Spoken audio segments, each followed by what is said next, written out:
You can use this out of context if you want. Maybe don't use that.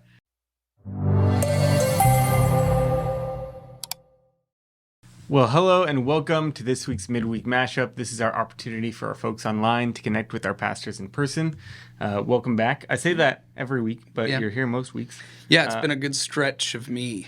People are probably getting sick of that. We got a new preacher this week, so. The problem that I face is that I have to go back and I have to look and make sure that I'm not wearing the exact same thing as the week before. That's true. And so I have to look back a couple weeks and see, I can wear that again. I do that on Sundays when I preach, but I haven't thought about that for the midweek mashup. I could be wearing the same. I'm wearing the same jacket. Yeah. But jackets, I don't know. Sometimes I have it zipped up. Sometimes I have it not zipped. Jackets you can wear. Change it up a little bit. But. Yeah. Hey, this week on Sunday we talked about people of peace. Yeah. We heard from a couple of people. Yeah.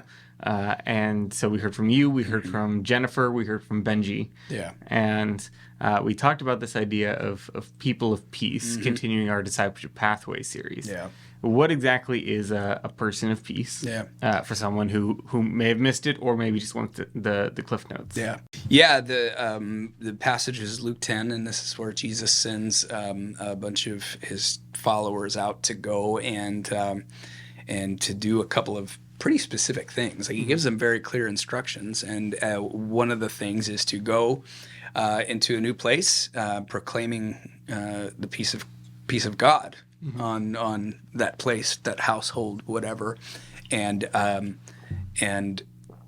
if someone returns that peace to you, then you stay there and you depend on their hospitality. You know, you eat and drink what they put in front of you, and you declare the good news of the kingdom of God to those people. And so it's this concept that people who are engaged in any sort of missional work, since Jesus gave that, is to look for people of peace, because that's your starting point in being on mission in any given place. It ends with, hey, if there's no peace, if there's no people of peace in that town, wipe the dust off your feet and get out of there. And which is an interesting one. As Benji and I were talking, he's like, well, how do you preach that? It seems like you're declaring judgment on a place or whatever. And what we kind of landed on, which I think is helpful for us as we talk about this, if you're praying about a context that you feel that maybe God has called you to, and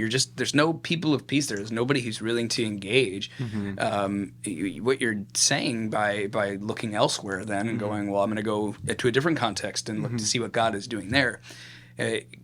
This whole thing is a movement of God, right? And for people to have their lives transformed by encountering Jesus, that's a work that God does. And so you're just handing that responsibility back to the Lord and saying, like, hey, I thought this is where you're calling me. They're not ready, I didn't come across people who were ready to hear about the good news of the kingdom, and so I move on to the next place, and I hand it back to you, God. It's up to you to work in these people.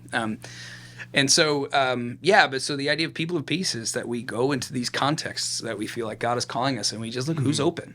Yeah, who's warm, friendly, who shows hospitality, who's welcoming, and that's kind of the starting point, and you go from there. Oftentimes, people of peace are connectors as well, and so you see in Acts 16, Lydia is this person of peace who was already a prayer, already a believer in God, and then hears the good news of Jesus and said, "Yep, I'm in," right? And then was like, having to talk them in, come to my house, depend on my hospitality. And she was a person who had influence. And so her being a person of peace wasn't just about her coming to faith. It was also about, like, now it's going to take root in her home. This new church in Macedonia is planted with her as leader. It's pretty cool. Way that God works, and it's nothing we can plan or preordain. We just faithfully go. We look for these people, and then we watch how God unfolds these things. So, yeah, that's cool. I think that it's important maybe for us to pause here a little bit and to say that just in my experience with discipleship pathway, and you can tell me if it's similar for you. I think this is maybe where people start to get some question marks along the way of like, okay, I had you up until now, and now I'm starting to lose it a little bit. Like we have prayer walking, living as missionaries, being out in the community. Like that's something we can do. But then once people get involved, it gets a little more interesting. And so I thought maybe that we could share a little bit, just about our stories of people of peace and not naming them or anything, but saying, hey, you're very involved in your son's baseball team. And I'm very involved in board game, tabletop sort of community here in Fremont. How have we sort of identified people of peace, or really, at least in my case, how have people of peace kind of fallen into our laps? What's been the experience for you? Yeah, it's so much of discipleship is friendship. And I think that's one of the things that gets lost in some of the ways that we've seen Christianity practiced. You know, for a lot of people, it's like the religious rituals. That's what Christianity is. And so I go to a building and I pray the prayers and I sing the songs and I hear the teachings. And that's discipleship. And but so much of what Jesus did in discipleship was just quality time with people, eating meals in people's homes, depending on other people's hospitality, welcoming the people that everyone else wanted to keep at a distance. He's saying, no. He was called the friend of sinners, right? And as a sinner, I'm grateful that he's friend of sinners. But so much of what he did was just friendship, you know, and you know, adult males especially are not great at friendship, if we're honest. And so this is maybe along the way, you know, certain people along the discipleship pathway are like, oh, this is hard. This requires vulnerability. This requires me to take relational risks. This requires me to like open myself up to others.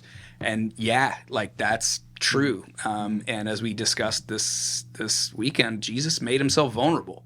Like he didn't need to be vulnerable. He has everything he needs within himself, right?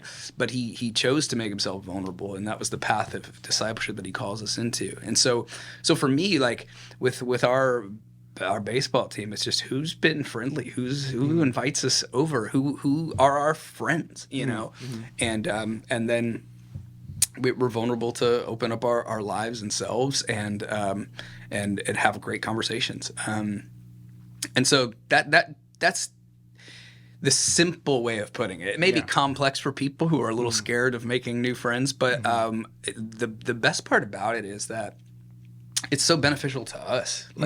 Like you know, so much of the way that people have talked about, you know, the Christian faith and how we maybe share that faith or how we interact with the outside world is these one-sided relationships. Or I think you posted on the Instagram page that like we've got the secret sauce, right? And everybody else needs it. It's almost like we see ourselves as above everything else, and that's so.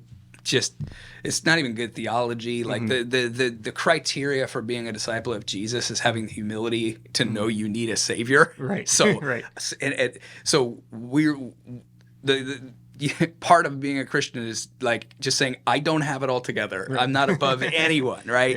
And so to engage in relationships that way is just weird. And so it's like let's just be friends. Just be a real person. Admit that. I need other people as much as anybody needs me. And so that's been really fun to do. It's been so beneficial. It's added so much value to my life just to have these people in. They bless me all the time, you know. So that's how it's been for, you know, baseball families. That's how it was when we did basketball. That's how it is with the, you know, we've got our kids are going to be in a play. And so like we're going to be around a lot of these families that their kids are also to play. And so we're praying about friendships that might develop out of that. So yeah, that's the way I think of it. Just be a friend. Yeah. You need friends. So why not incorporate that into your following of Jesus? No, and it's so good. And most people will probably be able to say, I have friends, and I have friends who aren't Christians. Yeah. I have coworkers, neighbors who aren't Christian. Yeah. And we connect on A, B, and C. Right. For my friends and I, that's board games. Yeah. And I was trying really hard for a long time, praying about this particular game shop in Fremont that I really wanted to be an area for missional community. Yeah. And I can really resonate with the kicking the dirt off of your feet in this, because it got to a point where I went to an event there, and I couldn't connect with anyone. Granted, I'm not the most outgoing person, but I'm doing my best to try to connect with people, and it just seems like every conversation that I had was hitting a wall. Yeah. And God kind of was working in me to say, hey, this is not where I have you. Actually, you already have some people of peace in your friend groups.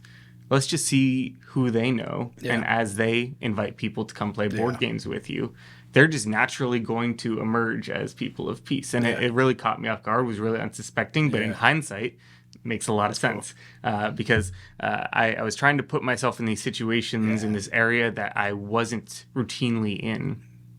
But God worked in the area that I was already in routinely every week, getting together with friends and playing board games. Yeah, that's cool. And I had to have him open my eyes to see that a little bit. Yeah. And if you're a part of our Facebook group, I posted a little bit of a continuation of that story. My wife and I recently had to move, and those friends really helped out and came alongside us. And so it's really great. And what I love about this discipleship pathway is that it's not a program. Our friends are not projects. They're just our friends. Yes. And we're not trying to convert them. Yeah. We're just trying to bless them. Yeah. And be a light of God's presence in their lives. Yeah. And so, so it takes a little bit of patience and time. That's why we start with prayer and fasting and build up off of that. And like we talked about last week, everything flows down from there. Yeah. But I'm so excited for everything that's going to come up with Discipleship Pathway. As people of peace is kind of this turning point, taking things from more theoretical to more concrete. What should people expect? What things can they be leaning into as they look to identify their people of peace and begin to incorporate the next steps of Discipleship Pathway? Yeah, so this week, Pastor Will Walker is going to be talking about blessed rhythms. So I won't steal his thunder. But what Matt just said was what you just said is so important, that part of the philosophy of the discipleship pathway and what discipleship is and Will talk about this, but we're not.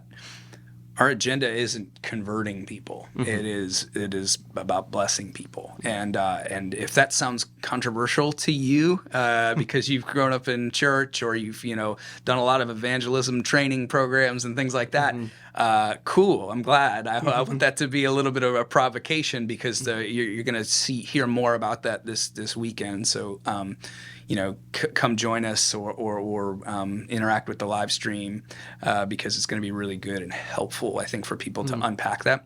But blessed rhythms are there's more tangible steps that we can take, because we a big portion of this series is talking about the why of discipleship pathway. Because if you're going to interrupt your life to follow Jesus in some new things, you better be able to answer the why question. And so that's kind of what we've been laying a lot of the groundwork for. But here's some really tangible next steps that Will's going to be sharing with us that are I've been kind of hinting at these things for a while, but it's, if you call yourself a follower of Jesus, you can do these things. They are not impossible. They don't take super Christians to do them. We can all engage in these things. And as we do, God does amazing work, right? And so that's what's really fun about the blessed rhythms. And so I won't go through them. I won't steal Will's thunder. But it's the faithfulness to doing these types of things, the prayer and fasting, the blessed rhythms, over and over and over again. It's that faithfulness that ultimately builds something. In the past, we've talked about things like evangelism in ways that are really transactional. If your evangelism pitch can be done to a stranger on a street corner in 3 minutes, and you expect them to make a decision to follow Jesus, there's some boldness there, but it's also really, it costs you nothing, right? Like it doesn't actually impact your life. It's just a transaction that you have and you think you're doing God's work. But we're actually called to deep connection and relationship with other people. We're actually called to go deep and wide with people, not just hit them with truth bombs, you know? And so, I think that's a big portion of this is just the faithfulness to do these things over and over and over again, that it is a part of our life. It's our rhythm of life. One of the things I mentioned on Sunday is, faith above belief. I think I mentioned this last week on the midweek mashup.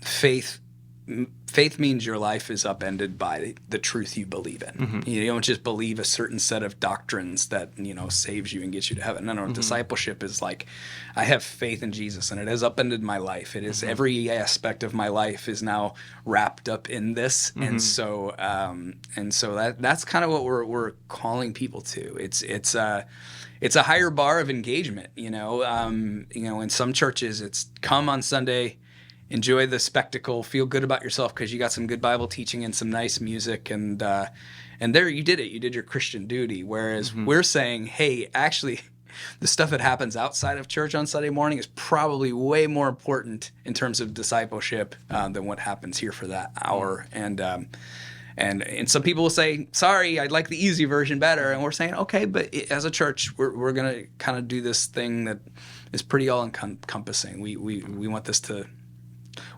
flip over the tables in our own lives, so to speak. So that's what we're doing. But I say all of that, and then when you actually hear the steps we're asking people to take, they're not that hard. They're not scary. They're not crazy.